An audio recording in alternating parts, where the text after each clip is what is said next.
नमस्कार. SR time मराठीच्या आरोग्यम धनसंपदा या स्वास्थ्य विशेष कार्यक्रमात सर्व प्रेक्षकांचं मनःपूर्वक स्वागत.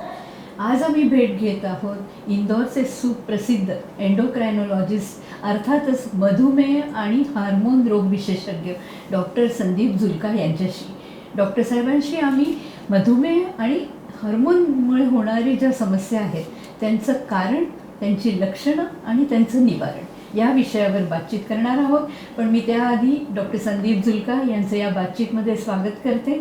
सर, SR टाइम की इस बातचीत में आपका बहुत बहुत स्वागत. नमस्ते, बहुत बहुत धन्यवाद और नवीन वर्षाच्या हार्दिक शुभेच्छा. अरे वा, किती छान. संदीप सर हिंदी भाषे आहेत, पण त्यांनी मराठीमध्ये आपल्या सगळ्यांना नवीन वर्षाच्या गुढीपाडव्याच्या हार्दिक शुभेच्छा पण दिल्या आहेत. नक्कीच आपलं स्वास्थ्य पण तितकंच चांगलं राहणार आहे या शुभेच्छांनी. आता मी बातचीतला सुरुवात करते. सर, एक बार फिर से आपका बहुत बहुत स्वागत है.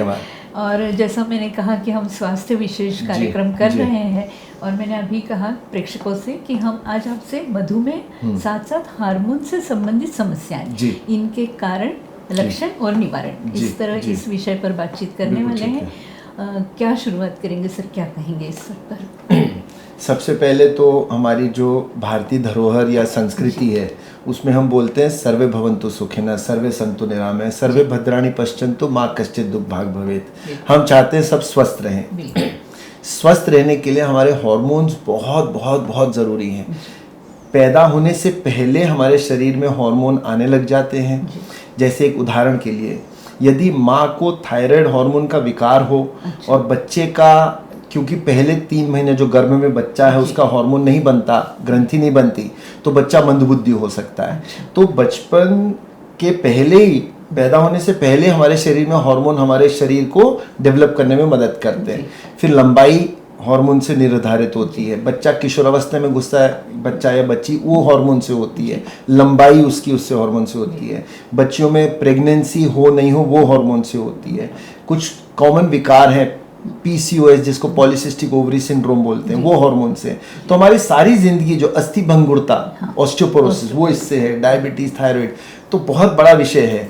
और मैं सारे आपके सवालों के जवाब देने की कोशिश करूंगा. जी, बहुत बहुत खूप छान सांगितलंय सरांनी की हार्मोन कसं आपल्या शरीरावर असर करतं. जर हार्मोनचं बॅलन्स बरोबर नसलं तर किती प्रकारचे आजार आपल्या शरीराला होऊ शकतात, त्याच्याबद्दल सर सांगतात. ते मी आता पुढे सरांना कारण विचारणार आहे. सर, क्या कारण होते हैं इन सब चीज़ों के? मधुमेह की भी मैं अगर बात करूँ या हार्मोन का असंतुलन अगर मैं उसकी बात करूँ, तो मूलतः क्या कारण है इन सब के?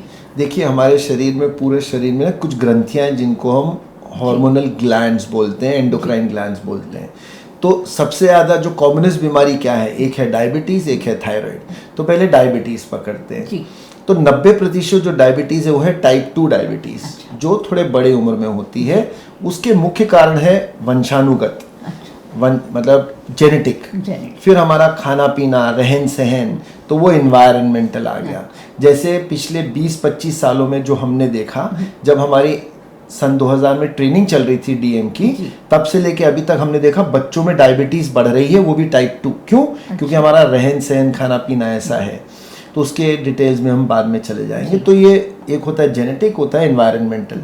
फिर एक डायबिटीज़ होती है टाइप 1, वो होती है ऑटोइम्यून, वो बच्चों में होती है. फिर एक डायबिटीज़ होती है जेस्टेशनल, जो कि गर्भावस्था में होती है, तो वो जेस्टेशनल डायबिटीज़ होती है. कुछ अलग की डायबिटीज़ होती है, जैसे भाई किसी को स्टीरॉयड, जैसे कोरोना काल में कितने लोगों को स्टीरॉयड मिला, वो डायबिटिक हो गए, तो वो डायबिटीज़ ड्रग इंड्यूस्ड है. फिर वहीं पे पैनक्रियाज कोई विकार हो, वो डायबिटीज़ कर सकती है. फिर आए हम थायराइड पे. तो थायराइड के मुख्य जो 2 बीमारियां होती है, एक हार्मोन या तो ज़्यादा बनना या कम बनना.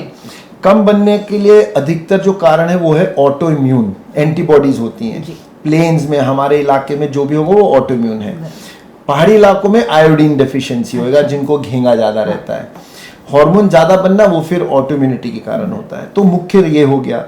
फिर अलग अलग हार्मोन्स हैं, अलग अलग बीमारियां हैं, जैसे पिट्यूटरी की ग्रंथि है, थायराइड की बात हो गई, पैनक्रियाज है, एड्रिनल ग्रंथि है, वो सब अलग अलग. जैसे बच्चियों में अनचाहे बाल आना, मासिक धर्म अनियमितता होना, वो सब भी हार्मोन्स के ही कारण होता है.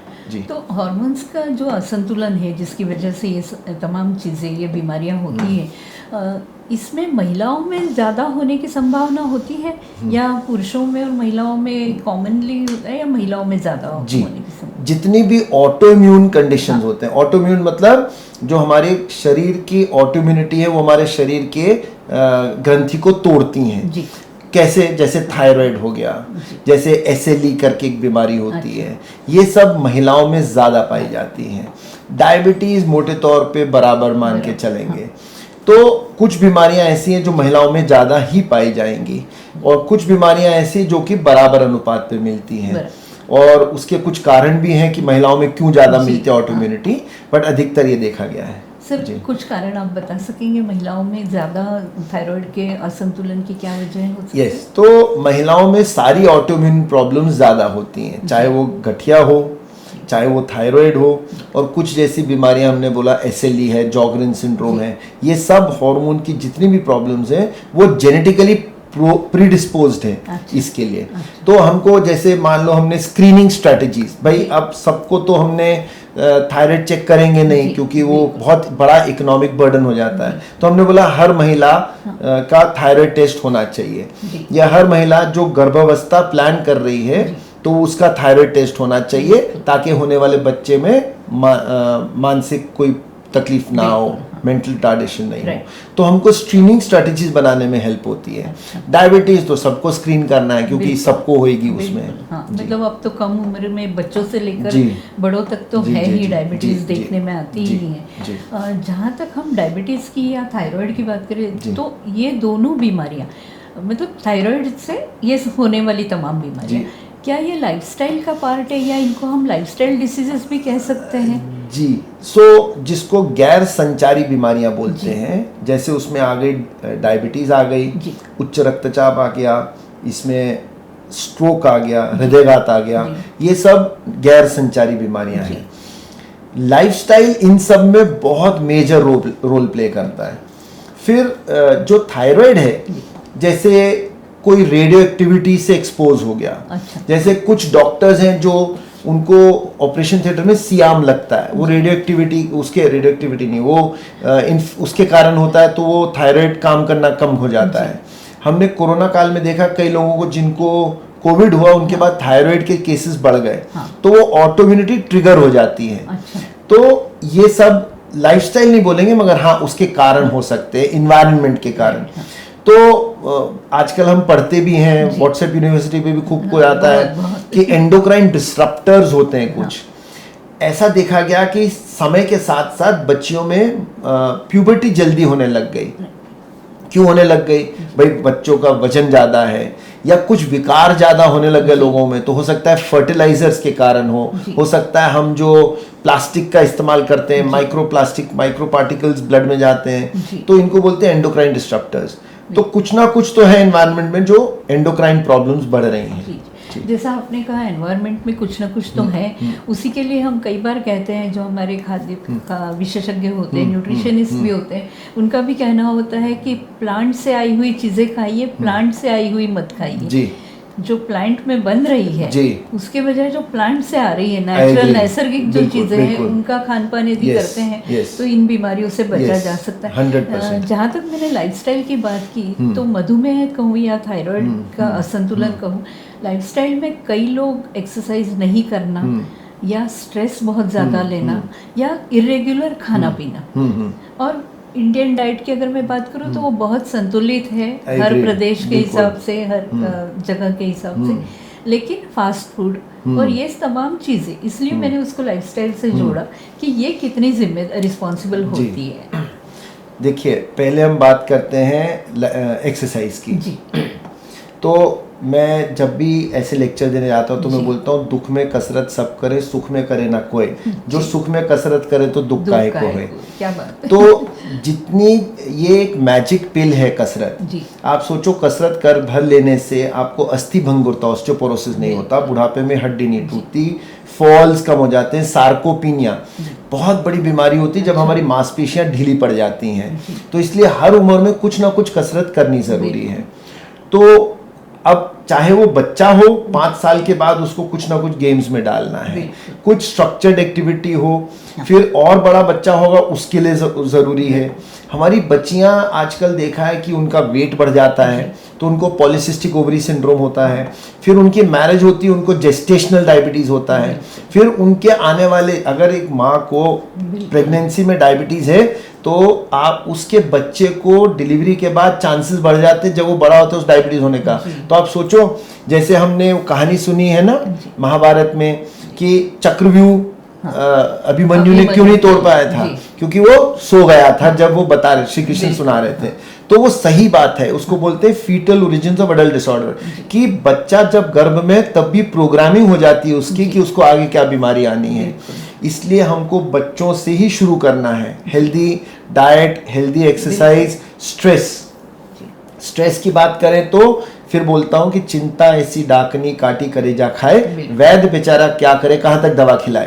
तो जब तनाव है तो आपकी बॉडी में, अब हमको इतना एक्सपीरियंस हो गया, हमारे पास लोग आते हैं, जैसे अभी शायद बीच में ऐसा रहा था कि किल्लत हो गई एलपीजी की, तो लोग लाइन लगा के खड़े पेट्रोल पंप में उधर, और मारामारी चल रही है, पैनिक कंडीशन है। मैं श्योर हूं उसमें से कुछ तो डायबिटिक हो गए होंगे या उनकी शुगर्स बढ़ गई होंगी, किसी का बीपी बढ़ गया होगा। तो जो भी तनाव है वो सीधा आपके ऊपर असर डालता है।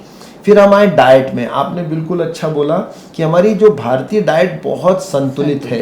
आपकी थाली में रोटी होती है, दाल होती है, हरी सब्जी होती है, सलाद होता है, दही होता है, इससे बड़ा प्रोबायोटिक कोई होता ही नहीं। मैं 365 दिन में 2 बार दही खाता हूँ, तो ये नेचुरल चीजें हैं। स्प्राउट्स खाता हूँ, तो आपने जैसे बोला प्लांट यानी पौधे से जो मिले अच्छा है, जो प्लांट फैक्ट्री से आ रहा है वो तो बिल्कुल ठीक नहीं है। आप बिल्कुल सही बोला आपने, क्योंकि उसमें आर्टिफिशियल चीजें ज्यादा हैं और वो आपकी सेहत के लिए हानिकारक है। आपने जैसे तनाव की बात की, रोजमर्रा के जीवन में तनाव को लेकर बहुत सारी चीजें हैं, क्योंकि हर एक के जीवन में अलग अलग तरह के तनाव हैं, लेकिन कई बार कुछ ऐसे तनाव कि अगर मैं एक्सरसाइज कर रहा हूँ या फिटनेस बहुत ज़्यादा या खाने को लेकर बहुत कॉन्शियसनेस, तो कई बार ये चीज़ें भी तनाव करती है क्या? मतलब ओवर एक्सरसाइजिंग या ओवर थिंकिंग हेल्थ के बारे में भी, अति स्वास्थ्य के प्रति जागरूक होना, जागरूकता अच्छी है लेकिन अति होना वो भी कहीं ना कहीं एक स्ट्रेस का कारण है कि मैंने आज दिन भर में इतना कैलोरी बर्न नहीं किया, वो भी एक हिडन स्ट्रेस का पार्ट तो मुझे लगता है। बिल्कुल ठीक, क्या कहेंगे सर? तो आपने इंटरव्यू से पहले बहुत अच्छा बोला था, अति सर्वत्र वर्जित जी। तो आप excess of everything is bad जी। अगर मैं अगर 55 साल का हूं तो मुझे मालूम है कि मेरी सीमितताएं क्या है, मेरे को कितनी एक्सरसाइज करनी है, अपने उम्र और वजन के अनुरूप आपको कसरत करनी है। आप दिन भर करें तो उसका अंग्रेजी में शब्द भी है जिसको ऑब्सेसिव कंपल्सिव न्यूरोसिस बोलते हैं। ईटिंग डिसऑर्डर्स हैं, बुलिमिया है और एनोरेक्सिया है। बच्चियां खाती नहीं है बॉडी इमेज के कारण, क्योंकि फेसबुक लाइक्स है, इंस्टाग्राम है, वो उनकी सारी जिंदगी उसी में सीमित रह जाती है। तो ये तो बहुत मेजर प्रॉब्लम है और जितना जल्दी हम इसको एड्रेस करेंगे उतना अच्छा है। इसलिए अब कुछ कंट्रीज ने 16 साल से नीचे जो अपना सोशल मीडिया बैन करना शुरू कर दिया है। देखते हैं कैसे आगे होता है इसको। जी। मतलब कहीं ना कहीं ये सारे तनाव भी मधुमेह के लिए बहुत सपोर्टिव होंगे मुझे लगता है। जहाँ तक एक्सरसाइज की बात की सर आपने, कई बार हमने देखा है, सुना है कि एक्सरसाइज करते करते लोग कोलैप्स हो गए हैं, एक्सरसाइज करते करते बेहोश हो गए या कार्डियक अरेस्ट की अगर हम बात करें, तो इसके पीछे क्या कारण है? क्या ये अपने शरीर की क्षमता से भी ज़्यादा एक्सरसाइज करना है या अपना शरीर उस उतने एक्सरसाइज के पैटर्न के लिए रेडी नहीं है और फिर भी हम उसको इन्वॉल्व कर रहे हैं जिसकी वजह से भी ये चीज़ें हो सकती हैं? क्या कहेंगे सर इस पे? तो आजकल बहुत सेलिब्रिटीज भी हैं जिनकी डेथ हुई जिम में जी। तो उसका मुख्य कारण तनाव है या कुछ दवाइयां हैं जो वो ऐसे तौर पे लेते हैं जिनको हम बोलते हैं डोपिंग। तो वो जल्दी मसल बढ़ाने के चक्कर में हो सकता है कुछ दवाइयां ले रहे हो जो हानिकारक हो, इसलिए जो होगा वो धीरे धीरे होगा, है ना। अगेन फिर मैं क्या बोलता हूँ, धीरे धीरे रे मना धीरे सब कुछ होए, माली सींचे 100 घड़ा ऋतु आए फल होए। आपको जैसे मेरे पास महिलाएं आती हैं कि मुझे वो वजन कम करने वाला इंजेक्शन लगाओ, 3 महीने में मेरे देवर की शादी है। अच्छा। तो ऐसा भी होता है। तो हमको उनको समझाना है कि there is no quick fix, और वो अल्टीमेटली जो आप जल्दी में करोगे उसमें आपको तनाव होगा। सिमिलरली जो जिम में है, या तो वो इतने स्ट्रेस्ड हैं क्योंकि हो सकता है वो ऐसे फील्ड में थे जिसमें कि उनको 24 घंटे ठीक दिखना है, 24 घंटे अट्रैक्टिव दिखना है, प्रेजेंटेबल दिखना है, तो वो स्ट्रेस उनके साथ इतना है कि वो फिर ओवरडू करते हैं और फिर उनको प्रॉब्लम्स होती हैं। तो मेरा सुझाव ये है कि एक तो आप जब भी कसरत करना शुरू करें, आप किसी डॉक्टर से, यदि आपको कोई ऐसी बीमारी हो तो किसी डॉक्टर से पूछ के ही अपने अनुरूप दवा एक्सरसाइज शुरू करें। यदि आप यंगस्टर हैं तो जब भी हो स्टार्ट स्लो गो लो, स्टार्ट स्लो, तो उस वैसे करें कि आप सीधा शुरू हो गए, वो भी ठीक नहीं है जी। मुझे ऐसा लगता है कि अभी आपने कहा कि कई लोगों को प्रेजेंटेबल होना है या कई लोगों को उस फील्ड में वैसा दिखना है, या महिलाएं कहती है कि 3 महीने ऐसा कोई इंजेक्शन लगा दीजिए कि मैं 3 महीने में स्लिम फिट हो जाऊं। यहाँ पर अपने स्वास्थ्य के प्रति जागरूकता नहीं है, वो बॉडी शेमिंग जो हम कहते हैं, या लोगों के बीच अपने आप को प्रेजेंट करने वाला जो स्ट्रेस है, शायद ये उसी की वजह से होता होगा। मतलब हेल्थ कॉन्शियसनेस उतना पार्ट नहीं है यहाँ पर। तो सर, जैसे हमने बहुत सी मधुमेह और हार्मोन से संबंधित हमने कारणों पे चर्चा की है, इसके अलावा और कोई कारण आप ऐसा बताना चाहेंगे हमारे प्रेक्षकों को? जी देखिए, कुछ दवाइयाँ भी आती हैं जिनके कारण डायबिटीज़ होती है, स्पेशली स्टीरॉइड्स होते हैं। कुछ दवाइयाँ और भी हैं, रेयरली यूज़ होती हैं, तो ये हो गया। दूसरा, थायराइड में तो अधिकतर आपके और कोई कारण नहीं है। नियमित दवाई लेना ज़रूरी है जब हम अगर इलाज की बात करेंगे। बाकी ओबेसिटी जैसे बोलते हैं आजकल, ओबेसिटी देखिए, ओबेसिटी जो मोटापा है उसमें एक छोटा सा अपने व्यूअर्स को ये बता दूं कि ओबेसिटी भारतीय साउथ ईस्ट एशियन में अलग डेफिनेशन दिया है WHO ने बनिस्बत उनके जो वेस्टर्न कंट्रीज हैं। क्यों? क्योंकि उन्होंने देखा कि भारतीय मूल में जो लोग हैं कम वजन होते हुए भी उनको हार्ट की तकलीफें ज्यादा होती हैं। अच्छा। तो ऐसा क्यों? तो देखा गया कि हम लोग जो है हार्ट अटैक के लिए प्रोन है।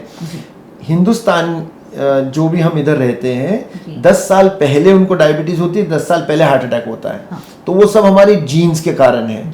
तो इसलिए भारतीय मूल के व्यक्तियों में बॉडी मास इंडेक्स 25 के ऊपर ओबेसिटी बोला है। बॉडी मास इंडेक्स मतलब weight upon height in metre square, और वहीं पे वेस्टर्न कंट्रीज में वो 30 के ऊपर ओबेसिटी बोला है। तो इसलिए हमको ज्यादा ध्यान देना है। अब मेरा बॉडी मास इंडेक्स यदि 24 है तो मैं जस्ट अबाउट ठीक हूं, मैं ओवरवेट की तरफ जा रहा हूं। तो आप सोचो हम में से कितने लोग ओबेस हो जाएंगे। और वो ओबेसिटी जो है, अब हमको अमेरिका में सबसे पहले ओबेसिटी को बीमारी का नाम दिया गया। नहीं तो पहले हम बोलते थे खाते पीते घर का है। अब ऐसा नहीं है, ओबेसिटी मतलब प्रॉब्लम। तो ओबेसिटी के साथ तो कितनी बीमारियां जुड़ी हैं। डायबिटीज है, उच्च रक्तचाप है, लकवा है, हृदयघात है, ऑब्स्ट्रक्टिव स्लीप एपनिया है, लोग खराटे लेते लेते एकदम सांस रुकता है। उसके साथ साथ ऑस्टियोआर्थराइटिस है, और 20% कैंसर्स भी ओबेसिटी के कारण होते हैं। तो इसलिए ओबेसिटी को ट्रीट करना अनिवार्य है। सीधा लोग दवाइयों की तरफ भागते हैं। हमारा आपके माध्यम से बोलना है, पहले लाइफस्टाइल मॉडिफिकेशन एसेंशियल है। यदि वो फेल हो तो हम फिर दवाइयों पे जाते हैं, अनलेस हमको लगे कि भाई किसी को इतनी प्रॉब्लम है कि हमको पहले उनको दवाई देनी हो। मतलब सर, मैं यहाँ आपसे एक रिक्वेस्ट करूंगी कि आप दर्शकों को ये जरूर बताएं कि मोटापा सिर्फ आपकी सुंदरता का वो नहीं है, मोटापा आपके स्वास्थ्य का है, उसके लिए ध्यान देना ज्यादा जरूरी है। ये आप हमारे दर्शकों को जरूर बताएं। जी 100%। तो मैं आता हूँ पंजाब से जी। और पंजाब में वो खुशी मनाई जाती यदि कोई मोटा व्यक्ति हो, खाते पीते घर का है। तो हमको ये देखना पड़ेगा, पहले के ज़माने में लोग जो खाते थे उसमें उतनी ही मेहनत भी करते थे। यदि मैं 2 पराठे खा रहा हूँ और मक्खन खा रहा हूँ तो मेरे को फिर 12 घंटे खेत में काम करना है, 8 घंटे खेत में काम करना है। हमारे साथ अभी जो एनवायरनमेंट है उसमें खाना दौड़ के घर पे आता है, और वो भी जो प्लांट बेस्ड है, मैंने इंडस्ट्री से आया हुआ है, तो वो तो फिर तकलीफ करेगा ही। तो ओबेसिटी जो है वो उसको लाइटली नहीं ले। कई लोग होते हैं जो थोड़ा वेट ज्यादा हो बट वो बहुत फिट होते हैं, मैं मानता हूँ, बट अधिकतर ओबेसिटी बिल्कुल भी आपके शरीर के लिए अच्छी नहीं है। ओबेसिटी आपके वैसे भी प्रोडक्टिविटी कम करती है, कई बीमारियां साथ लाती हैं। जी बहुत अच्छा बताया सर आपने ओबेसिटी के बारे जी। में भी। और यदि अब हम इन सभी बीमारियों के लक्षणों पे बात करें जी। तो क्या लक्षण होते हैं जी। और लोगों को उन लक्षणों के आधार पे एंडोक्राइनोलॉजिस्ट से या अपने डॉक्टर डॉक्टर से से। कब मिलना चाहिए, जी। कितना ज़रूरी है? जी जी।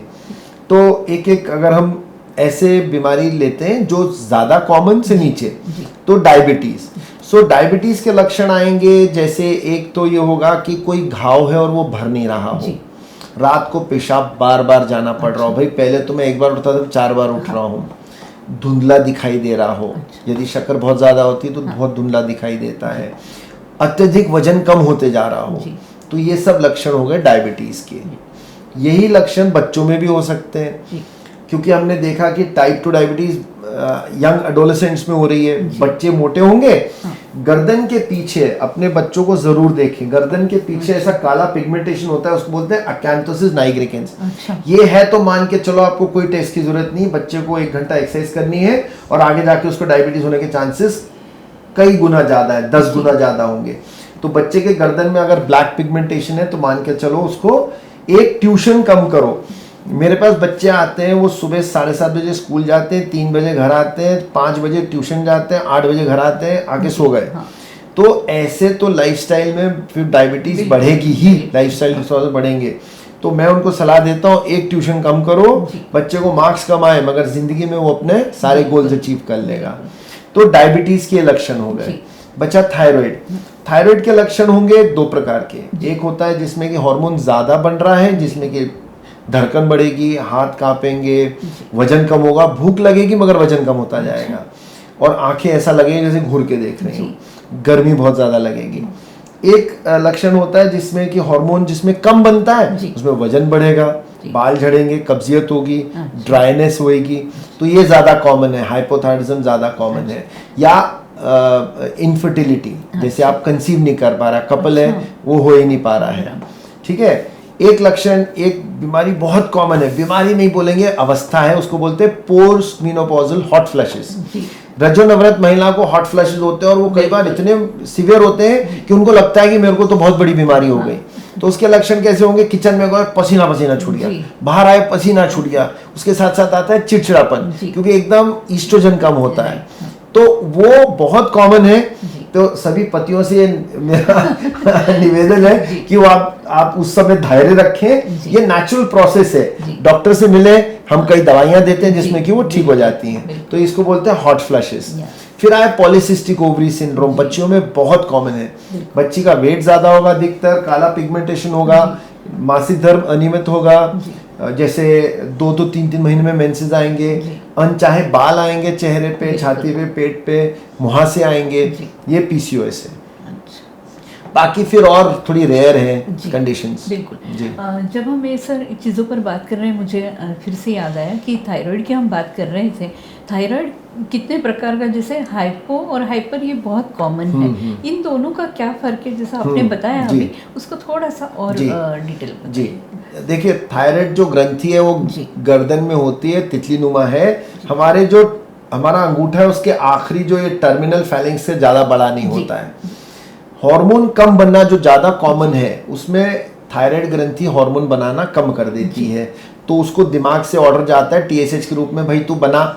तो जब भी कोई, जैसे आप मान लो किसी फैक्ट्री में काम कर रहे हो, प्रोडक्टिविटी या उसका उत्पाद कम होएगा तो मैनेजमेंट बोलेगा ना ज़्यादा काम करो, तो मैनेजमेंट दिमाग इधर बैठा है, वो टीएसएच निकालेगा, यानी हार्मोन कम तो टीएसएच ज़्यादा। एक छोटी सी बात बोलूँ कि जब भी आप अपनी जांचें कराएं, प्लीज एक बहुत अच्छी लेबोरेटरी से कराएं। कई लेबोरेटरीज ठीक नहीं है, उल्टे सीधे रिजल्ट्स देती हैं, बेचारे दौड़े दौड़े हमारे पास आते हैं, उनका भी टाइम जाता है, पैसा भी जाते हैं। तो बहुत अच्छी बड़ी लैब से कराएं। तो ये तो हो गए, हाइपोथायराइडिज्म हो गया। हाइपर तो बिल्कुल आपको दूर से दिख जाएगा, बहुत वजन कम होगा, हाथ ऐसे कांप रहे होंगे, आंखें एकदम बाहर होंगी, इधर बड़ा घेंगा होगा। तो ये हाइपरथायराइडिज्म है, ये उसके लक्षण हैं। दोनों में ये डिफरेंस है। और अभी अगर हम बात करें, आपने जैसे कहा अच्छी लैब से टेस्ट कराइए, टेस्ट कराने के बाद एक कई बार बॉर्डर लाइन शुगर, जी, ये एक बड़ा मुझे लगता है कंफ्यूज करता है कि बॉर्डर लाइन शुगर है जी। तो इसे हम अपनी लाइफस्टाइल से ठीक करें जी। या इसके लिए मेडिसिन स्टार्ट करना जरूरी है, बिल्कुल ठीक। उसके बारे में जरूर बताएं। जी, आपने बहुत अच्छा सवाल लिया और मुझे लगता है ये सबसे ज़्यादा इम्पोर्टेंट पार्ट है अपने पॉडकास्ट का। Border line sugar, border line thyroid. तो पहले हम लेते हैं बॉर्डर लाइन शुगर। नॉर्मल सामान्य स्थिति में खाली पेट शुगर हमारी 100 के नीचे होनी चाहिए, खाने के बाद 140 के नीचे। यदि खाली पेट आपकी 100 से 126 के बीच में है और खाने के बाद 140 से 200 तो आप प्री डायबिटिक हो। डायबिटीज है नहीं, होने को है। खाली पेट इसको 26 के ऊपर, खाने के बाद 200 के ऊपर, आप डायबिटिक हो। जब आप प्री डायबिटिक हो गए तो मतलब खतरे की घंटी बज गई, सतर्क हो जाओ, सावधानी बरत लो। वैसे तो मैं बोल रहा हूँ सभी को कसरत करनी है, मगर तब ऐसा हो गया कि अब आप पहुंच रहे हो कि अभी वो बस आप डायबिटिक होने वाले हो, बॉर्डर पे पहुंच गए हो, नजदीक हो डायबिटिक, है ना। फिर दूसरा आता है टेस्ट होता है जिसको बोलते हैं HbA1c, ग्लाइकोसाइलेटेड हीमोग्लोबिन। 3 महीने की औसतन शुगर बताता है। यदि वो 6.5 के ऊपर है तो आप डायबिटिक हो। 5.7 से 6.4 के बीच में आप प्री डायबिटिक हो। 5.7 के नीचे आप नॉन डायबिटिक हो। ये हो गया। फिर वही अच्छी लैब से कराना। फिर आए हम थायराइड पे। अब थायराइड की क्योंकि इतनी लेबोरेटरीज हैं और सब ऊपर कई बार नीचे ऊपर नीचे रिजल्ट्स आते हैं, तो यदि किसी का TSH आया 6 और वो महिला है और प्रेगनेंसी प्लान कर रही है तो दवाई दी जाएगी।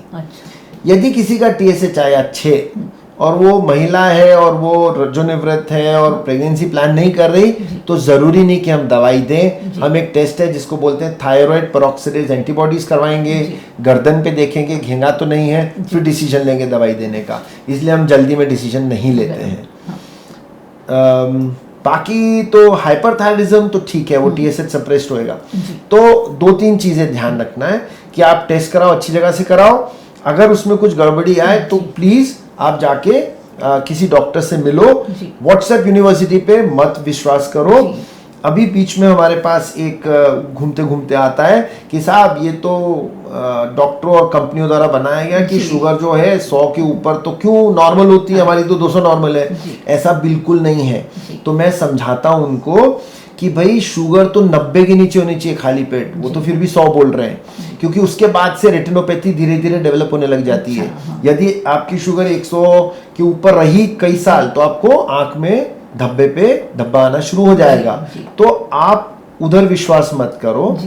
और कह भी क्या रहे हैं हम ये बोल रहे हैं अगर बढ़ी कसरत करो, तो वो तो आप घर पे कर सकते हो, उसमें तो पैसे भी नहीं लग रहे हैं। जी इसी पर से मैं कहूँगी कि व्हाट्सएप यूनिवर्सिटी की आपने बात की है, हम निवारण पे जब जाएंगे तब तो उनकी मेडिसिन इन चीज़ों के लिए बात करेंगे ही। लेकिन व्हाट्सएप यूनिवर्सिटी सबसे ज़्यादा जो भ्रम फैलाने वाली चीज़ें हैं कि आप इसका रस पी लो डायबिटीज़ कम हो जाएगा, आप उसका वो ले लो, आप ये मॉर्निंग एम्प्टी स्टमक ये दाने खा लो।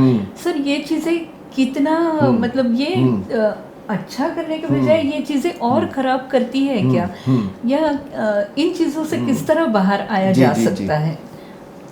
तो देखो, अगर हम आयुर्वेद की बात करें वो बहुत अच्छी साइंस है। हम एज एलोपैथिक डॉक्टर्स उसको हम बिल्कुल बोलते हैं कि वो साइंस है, उसको फॉलो कर सकते हो। अगर कोई मेथी दाना खाना चाहे बिल्कुल मनाही नहीं है। अगर कोई जूस पीना चाहे मनाही नहीं है। अगर कोई वही खरीद के लेना चाहे और उसको प्रमाणित नहीं हो तो नहीं लेना चाहिए, है ना। कई बार हमें कुछ दवाइयां ऐसी मिली जिसमें कि कुछ और दवाइयां मिला के दी जा रही थी, खासकर स्टीरॉइड्स। आपको गठिया है और आपने बोला साहब मुझको वो पुड़िया से फायदा हुआ, पता लगा कि उसमें स्टीरॉइड्स हैं, है ना। तो हमको बहुत ध्यान रखना है जो शरीर के, आप नेचुरल चीजें हैं। देखो हल्दी के फायदे हैं, मालूम है, अलसी के फायदे हैं, आपको आप मेथी दाने के फायदे हैं, आप लो नेचुरल वे में, आपको जो लेना है लो। बट अपने डॉक्टर को बताओ कि मैं ये करना चाह रहा हूँ या करना चाह रही हूँ, बट उसके अलावा आपको कुछ करने की जरूरत नहीं है। सर ये सारी चीज़ें लेने के पहले जैसे आपने कहा आयुर्वेदिक भी एक बहुत अच्छा शास्त्र है, साइंस है जी। उसको फॉलो करने में भी कोई दिक्कत नहीं जी। है, लेकिन मुझे लगता है कि ये सब करने के पहले यदि अपना एक बार लैब टेस्ट करा जी। ले, अपने सारे वो जी। लेवल्स देख ले जी। और फिर अपने डॉक्टर की सलाह से यदि बिल्कुल। लेते हैं तो वो ज़्यादा फायदेमंद होगा, 101%। नुकसान नहीं करेगा। बिल्कुल। ऐसा मुझे लगता है सर। क्या आपने जैसा बोला ना, तो अब जैसे एक छोटा सा उदाहरण देता हूँ। मेरे पास बच्चा आएगा जो 25, 27, 28 साल का है, वो सिर्फ एक कंपनी में उसने आवेदन दिया, उन्होंने उसके ब्लड टेस्ट कराया, उसमें पता चला डायबिटीज़ है।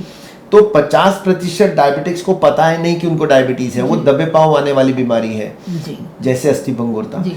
तो इसलिए विमेन में स्क्रीनिंग करते हैं, मैं भूल नहीं जाऊँ इसलिए जी। बीच में बोल रहा हूँ। जी, जी। ऑस्टियोपोरोसिस के लिए बीएमडी कराया जाता है, हिंदुस्तान में कोई कराता ही नहीं है। विटामिन डी, कैल्शियम की जरूर बात करेंगे जो हमने बात नहीं करी। जी, बिल्कुल। तो अभी हम बात कर रहे हैं कि यदि ये बच्चा गया, तो कहने का मतलब है हमारे पास स्क्रीनिंग स्ट्रेटेजीज होनी चाहिए। जी। यदि आप एक अच्छी लैब से साल में एक बार अपने टेस्ट कराना चाहें, मैं I am all for it. जी। मैं चाहता हूँ कि लोग करवाएं, जी। अच्छी लैब से टेस्ट कराओ ताकि पता तो चले। जी। एक बीमारी है जो हम और भूल गए, जिसको बोलते हैं फैटी लिवर। हाँ, यस। बहुत कॉमन है। तो हमने अस्थिभंगुरता, फैटी लिवर और विटामिन डी पे बात करनी, जब आप बोलोगे। जी बिल्कुल सर। और आपने सही कहा कि लैब टेस्ट, लेकिन एक कहीं तो भी सोच ये है, अभी की जनरेशन्स की नहीं होगी लेकिन पुरानी जनरेशन्स की है कि अरे क्यों टेस्ट कराना है, कुछ नहीं निकलता है, पैसे जाया होते हैं। जी। लेकिन वो कुछ नहीं निकलता है वही फायदेमंद जी। है। ये सोच जी। सर कैसे बदली जा जी। सकती है? तो आप देखो, पैसे देखो, कहते हैं अंग्रेजी में कहावत है, जी। Health is a crown on a healthy person, only the unhealthy can see. जी। जिसकी तबीयत खराब है उससे पूछो सेहतमंद सेहत होना कितना जरूरी है। बिल्कुल। आप जिस दिन आपके टेस्ट नॉर्मल आए, मेरे को लगता है आपको सेलिब्रेट करना चाहिए। खूब अपने दोस्तों को फोन लगाओ, घर पे मिलो, क्योंकि हम तो रोज देखते हैं। जी। मुझे अब 25 साल हो गए, हमने, और मैं जिस हॉस्पिटल में काम करता हूँ उधर डायलिसिस होती है, रोज 4 बाईपासेस होते हैं। हमने कितने लोगों को देखा है, उनकी फैमिलीज को देखा है। जब मेरे पास लोग आते थे, मेरे को अभी भी याद है, सन 2020, 21, 22 जब कोरोना काल चल रहा था, इतने लोगों की मृत्यु हो रही थी, इतने लोगों के लोग बिछड़ गए। तब लोग यही बोलते थे कि अब तो हमें समझ आ गया, पैसा कुछ नहीं है, बस स्वास्थ्य रहना है, स्वस्थ रहना है, और यही सब कुछ है, परिवार के साथ रहो। वो खत्म हुआ कि अब वापस हम उसी घेरे में आ गए कि हम रैट रेस में हैं। क्या वो कोई बात नहीं करता?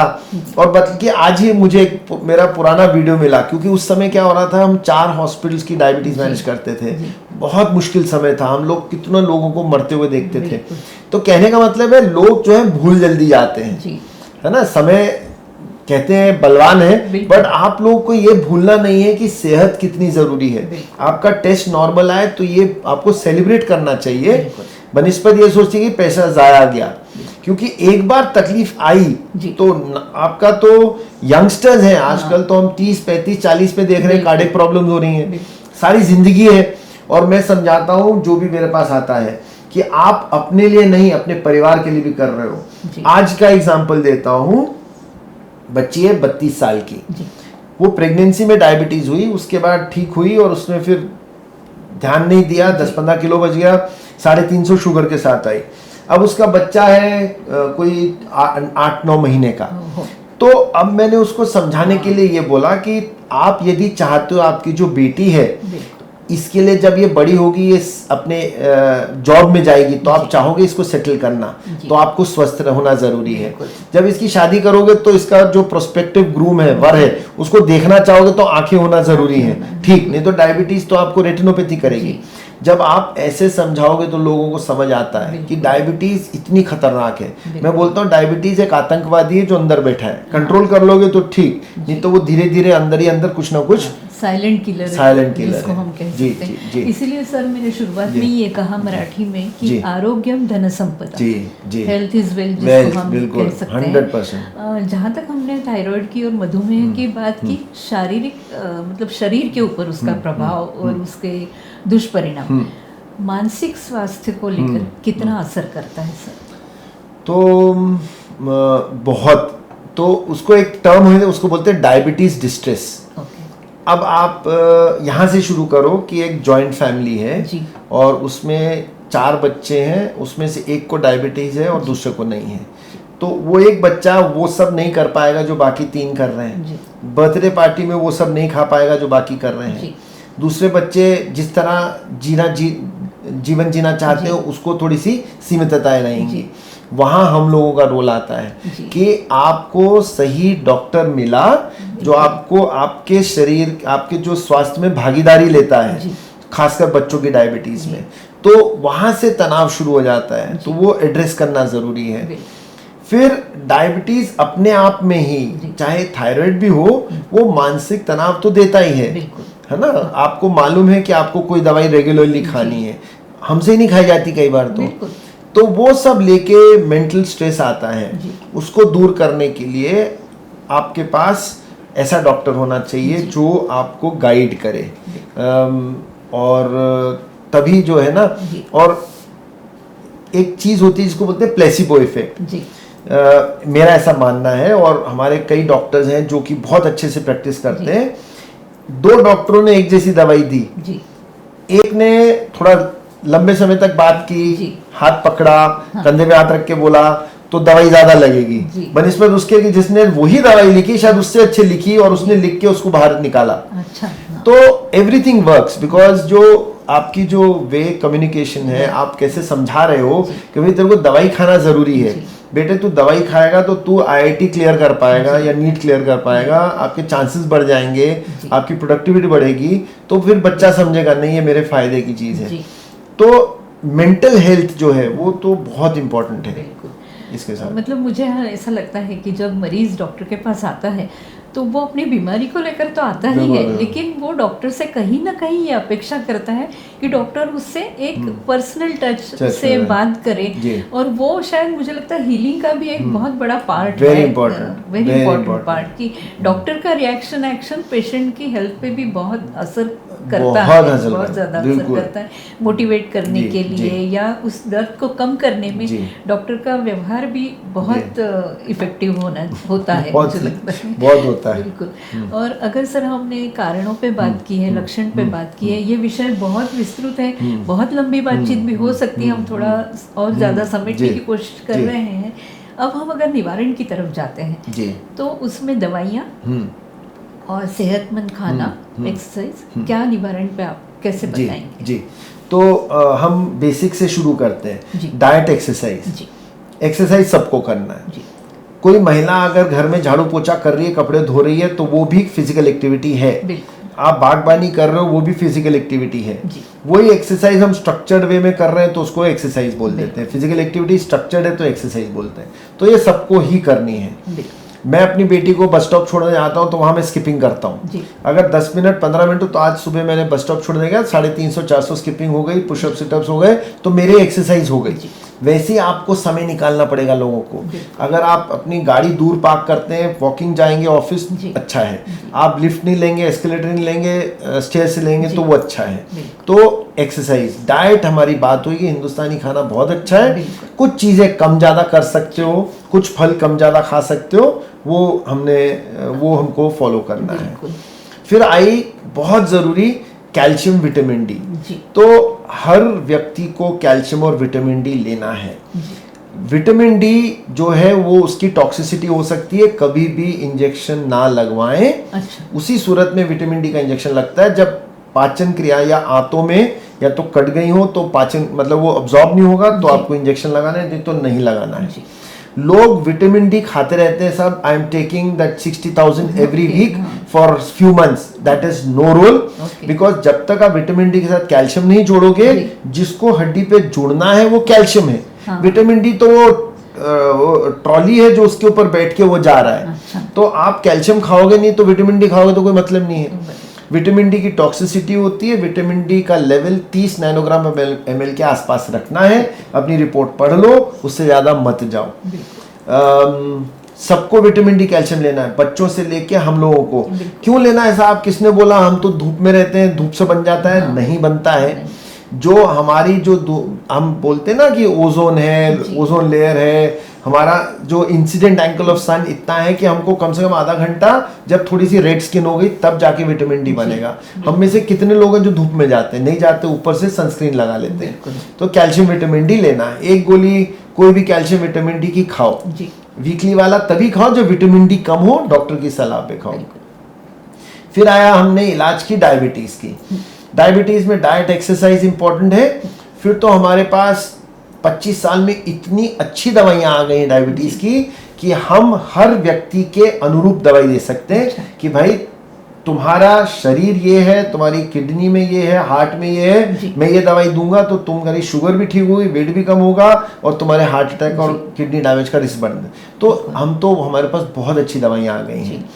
बच्चों में जो डायबिटीज है उसके लिए तो इंसुलिन है ही, इंसुलिन की डिलीवरी अलग अलग इंसुलिन आ गई, इंसुलिन पंप है, कंटिन्यूस ग्लूकोज मॉनिटरिंग है, आजकल फैशन है, सब लगा के घूमते हैं, आजकल किटी पार्टीज में भी लोग लगा के घूमते हैं। तो फैशन स्टेटमेंट है कि मैंने सीजेशन लगाया, तो वो हो गया। फिर आया थायराइड। थायराइड का इलाज सिंपल है, दवाई खानी है। अब लोग बोलते हैं कि साहब why is my thyroid not coming down. Thyroid का डोज कभी कम नहीं होएगा, डोज प्रगति धीरे धीरे बढ़ता जाएगा। आमतौर पे 125 से 150 के बीच में 90% लोगों को थायराइड की गोली लेनी है जब हार्मोन कम हो। तो हाइपरथायराइड तो जो दवाई है उसको लेके वो जड़ से खत्म हो जाता है। फिर दूसरी बीमारियां जैसे ओबेसिटी है। ओबेसिटी की दवाइयों के बारे में एक जल्दी से बता दूं। अब देखो ये दवाइयां जो आई हैं, कोई 12 से 15 हजार लोगों पे जांच होके दवाइयां आई हैं जो ओबेसिटी की मेडिसिन है। उन जांच में जो इनिशियल क्लिनिकल ट्रायल्स में मैं भी पार्ट था, जो अभी लॉन्च हुई है दवाइयां जिसको हम टर्जेपेटाइड बोलते हैं, तो हम उस क्लिनिकल ट्रायल में थे विश्व में कुछ सेंटर्स में से। तो ये दवाइयां बहुत शोध के बाद आई हैं।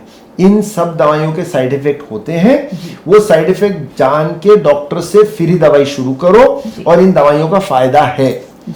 ठीक है, कितना फायदा है भाई, तो फायदा भी बताऊंगा, नुकसान भी बताऊंगा ताकि क्लैरिटी हो जाए। फायदा यह है इन दवाइयों को लेने से वेट लॉस होता है, और कितना होता है आप मान के चलो 22% तक वेट लॉस होता है। यदि कोई 100 किलो का है तो उसका वजन जो है 80 के नीचे आ जाएगा 6 महीने 1 साल में। तो बहुत फायदा है। डायबिटीज की इंसुलिन बंद हो सकती है, गोली कम हो सकती है, और कभी कभी रिमिशन में जा सकते हैं। साइड इफेक्ट इनके हैं भाई, किसी को पैनक्रेटाइटिस रहा तो हम बहुत कॉशियसली देते हैं, रेटिनोपैथी एक कॉशियसली देते हैं।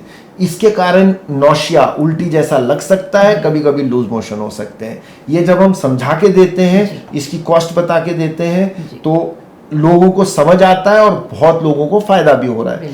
तो कहने का मतलब है, आप जब तक आप बैठ के डॉक्टर से बात नहीं करोगे तो आप कोई भी दवाई ना लो और समझ के लो, है ना। तो ये वेट लॉस की मेडिसिन तो they are doing wonderful job, मगर आपको selectively doctor has to decide, consultation के माध्यम से लेना है वो दवाइयाँ।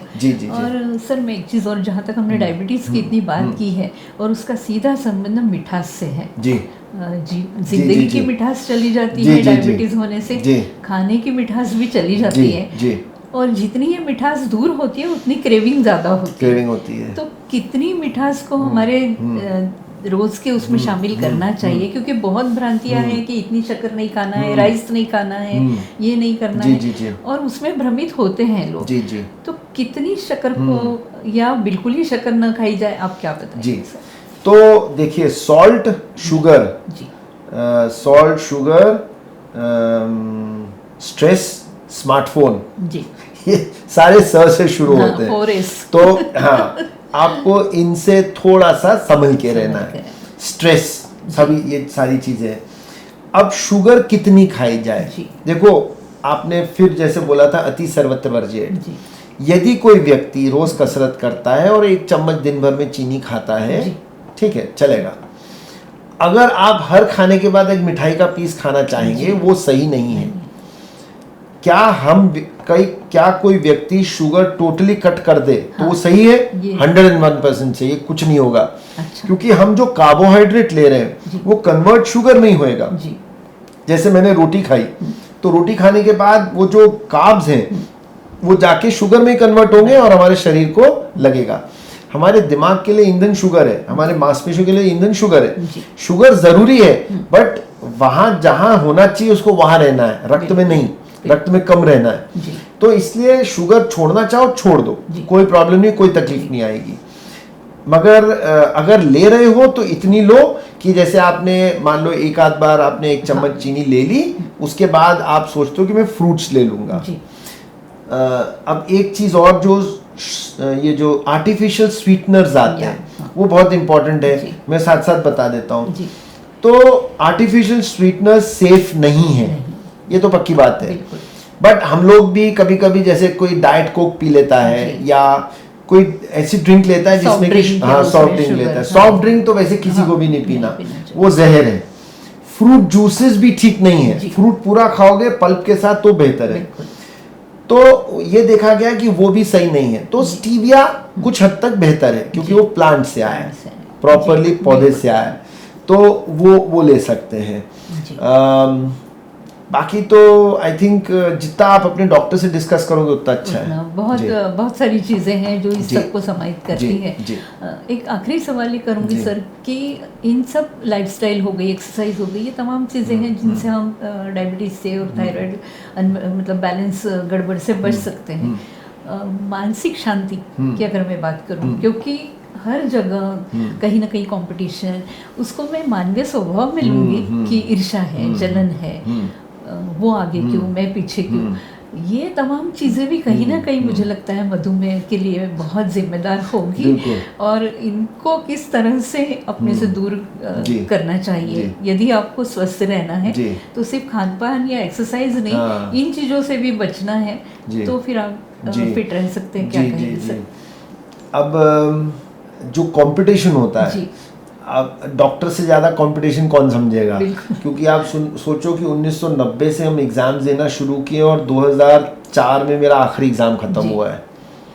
कितने साल हो गए? तो जो हेल्दी कंपटीशन हो वो तो एक्सेप्टेबल है। आपके ऑलमोस्ट 14 इयर्स में कहूँगी वनवास ही हो गया एकदम ज़्यादा से। 1990 से 90 से। तो बल्कि और ज़्यादा हो गए। तो हम लोग, हमारा जो भी, जहाँ हम स्ट्रेस रहते हैं, पार्शियल स्ट्रेस, एग्जाम आ रहा है, स्ट्रेस हुआ, आपने ज़्यादा एक्टिविटी, ज़्यादा टाइम दिया स्टडीज़ में, अंडरस्टैंडेबल है। कंटिन्यूस स्ट्रेस है, वो शरीर में कॉर्टिसोल नाम का हार्मोन बढ़ाता है। कॉर्टिसोल आपकी इंसुलिन को काम करने नहीं देता, कॉर्टिसोल आपके मसल्स को तोड़ता है, कॉर्टिसोल आपके बोन्स को तोड़ता है, कॉर्टिसोल आपको ब्रेन फॉग करता है। इसलिए कंटिन्यूस स्ट्रेस बिल्कुल ठीक नहीं है ना?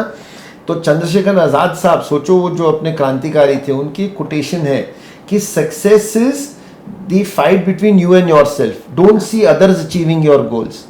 मतलब आप दूसरों को मत देखो, आप कल से आज बेहतर कैसे हो वो देखो, तो आप सक्सेसफुल होगे। तो ये बच्चों को बताना जरूरी है, क्योंकि हम भी गलती करते हैं अपने बच्चों को। जब वो रिपोर्ट कार्ड लेके आता है तो सबसे पहला सवाल होता है, हाँ तेरे को कितने आए और दूसरों को कितने आए। तो आप अगर आपका बच्चा, अगर, और हमको तो कभी 90% आए नहीं, तो मेरे पास बच्चे आते तालाब में तो मैं बोलता हूँ मेरे तो 12वीं में इतने आए थे कि मैं तेरे को बोलूंगा। मतलब उनके 12वीं में आजकल बच्चों को उतने आ रहे जितने 11वीं 12वीं मिला के मेरे को नहीं आए थे। तो मेरा कहने का मतलब है, आप जिंदगी में सिर्फ मार्क्स डिटरमिन नहीं करते आप लाइफ में क्या अचीव कर रहे हो। तो पेरेंट्स से ये है कि अपने बच्चों को कंपेयर ना करें, और बच्चों से ये है कि वो अपने आप को कल से आज बेहतर कैसे बना सकते हैं ये देखें। और हेल्दी कंपटीशन का हिस्सा मुझे लगता है आप यही कहना चाहेंगे। सर, आने वाले दिनों में विश्व स्वास्थ्य दिवस भी आ रहा है 7 अप्रैल को, उसके लिए एक छोटा सा संदेश, और हमारी युवा पीढ़ी को आप कहना क्या चाहेंगे? और साथ साथ एक आपके व्यक्तिगत जीवन के बारे में अगर मैं कहूँ, जो मुझे पता चला है, सभी लोग समाज सेवा करते हैं, आपका समाज सेवा का एक अपना रूप है कि आप लोगों को, मतलब मराठी में उसको पादत्राण बोलते हैं, जिसको हम हिंदी में चप्पल या फुटवेयर कहेंगे, आप वो भी लोगों के लिए वो सेवा ही है आपका। कैसे ये विचार आया, इसके बारे में भी बात करें। तो पहले करें वर्ल्ड हेल्थ डे।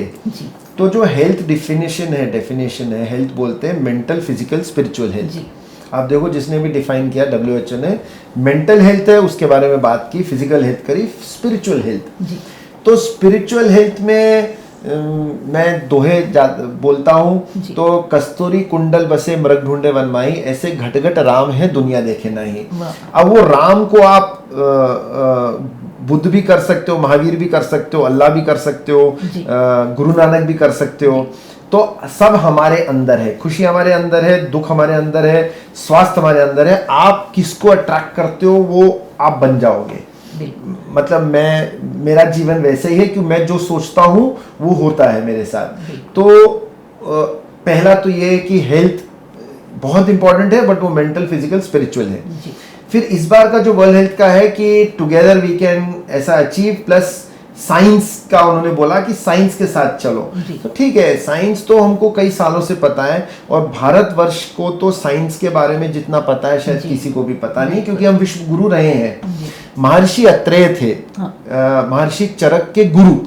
उन्होंने जो बातें बोली हैं उनका चतुष्पाद है कि कोई भी बीमारी तभी इलाज ठीक होगा जब उसका डॉक्टर जानकार हो, पेशेंट समझदार हो, अटेंडेंट के बारे में बोला और दवाई के बारे में बोला 3000 साल पहले। तो ये बहुत इंपॉर्टेंट है मेरे लाइफ में। आपने जैसा बोला, मैं स्पोर्ट्स पर्सन हूँ, तो मेरे जूते बहुत जल्दी खराब होते थे। और मैं जब भी कार में जाता था लॉन टेनिस खेलने या फुटबॉल खेलने या जो भी खेलने, तो मैं देखता था जो हमाल होते हैं वो ठेला गाड़ी धक्का मार रहे हैं, तो उनके पैर वो नंगे पैर होते थे और उनकी आजीविका उनके पैरों से जुड़ी हुई है। तो मैं क्या करता था, उनके लिए जूते लेके जाता था। तो हमने ऐसा किया कि हम जूते डिस्ट्रीब्यूट करना शुरू कर दिया कि जो नंगे पैर देखो उसको जूते दे दो। तो ऐसा करते करते वो बड़ा होता गया। तो एक बड़ी मजेदार बात है कि एक मेरे पास कुछ साल पहले एक व्यक्ति आया कि मेरा आज 50वां जन्म दिवस है, तो मैं 50 जोड़े जूते लाया, आप दो सबको। तो कहने का मतलब है कि ऐसा सबको करना चाहिए, ये सिर्फ मैं नहीं, और ये कोई इसमें वो नहीं है हमको कुछ, क्योंकि आप जो भी अच्छा करते हो वो आपके पास घूम के आता है। क्योंकि मैंने तो कुछ शुरू करा था, बट वो अब लोग मेरे को उससे एसोसिएट करते हैं कि ये ऐसा करता है, और ये पॉजिटिविटी है। बच्चे लाइफ में तब भी सक्सेसफुल होंगे। अभी क्या हो रहा है, हम जब घर पे बैठे हैं तो हम सीमित हैं अपने मोबाइल तक। बच्चे आपसी व्यवहार कैसे करना, इंटरपर्सनल रिलेशनशिप भूल गए। सक्सेसफुल व्यक्ति वही होगा जिसको दूसरों से कैसे इंटरपर्सनल रिलेशनशिप में करना है वो कर लेगा, तो बच्चा सक्सेसफुल हो जाएगा। क्या जी सर, आपने बीमारी के कारण, लक्षण, निवारण और उसके अलावा अन्य जो हमारी जिज्ञासाएं थी उनके ऊपर इतनी अच्छी बातचीत की है। आपने SR टाइम को इतना समय दिया और हमसे इस सारे विषय पे बातचीत की, उसके लिए आपका SR टाइम की तरफ से बहुत बहुत धन्यवाद। मुझे बहुत अच्छा लगा, और आपके सवाल इतने अच्छे थे, इतने सटीक थे कि मैं जो बोलना चाहता था वो बोला, और होपफुली सबको बहुत अच्छा लगेगा। Thank you so much sir, बहुत बहुत धन्यवाद। जय हिंद। हे होते डॉक्टर संदीप जुल्का, ज्यांच्याशी आम्ही मधुमेह आणि थायरॉईड समस्यांवरती कारण, निवारण, लक्षण आणि इतर जे प्रश्न होते त्याच्याबद्दल एक विस्तृत बातचीत केली आहे। आता आजचा हा कार्यक्रम आम्ही इथे समाप्त करत आहोत। पुन्हा भेटूया एखाद्या नवीन कार्यक्रमात, तोपर्यंत नमस्कार। नमस्कार।